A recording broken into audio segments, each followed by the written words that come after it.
আসসালামু আলাইকুম। যার নামে মিষ্টির দোকান নাম দেওয়া আছে সুরেশ্বরী মা আছিয়া, সেই মা আছিয়া এই যে মিষ্টির গুঠি এখন গোল করছে, একাই গোল করছে। আপনারা দেখবেন ভিডিওটা ছাড়লে। আমার মা না, আপনাদের সকলেরই মা। তো মা, এটা কি মিষ্টি হবে? এটাই ক্ষীরমন মিষ্টি হবে। ও, তা আপনি একাই গোল করছেন? আমি একাই করছি, আমার লাঠিপতি আছে, লাঠিপতি সাথ করছি। তাই এই মিষ্টির ব্যবসা কতদিন থেকে চলছে? আমার স্বামী থাকতে চলছে মেলা তাই দিন হলে। আমার ছেলে পেলি এই কতদিন হলে করছে, আমার স্বামী মরা 10-20 বছর হয়ে গেছে।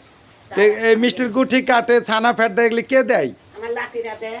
ও, আপনি লাতিরাই তো ভালো শক্তিশালী। হ্যাঁ। তে আপনি একাই গোল করছেন, লাতিরা কই গেছে? এই যে লাঠিরা চিনি লাগছে, কেউ ওই যে দোকান। হ্যালো বন্ধুরা, এই যে মা এটা ক্ষীরমন মিষ্টি হবে, গুঠি গলিয়া করছে। মিষ্টি তুলে দেওয়া হয়নি। এই যে এখানে রস চুলির পরে জাল হচ্ছে, এই তো রস।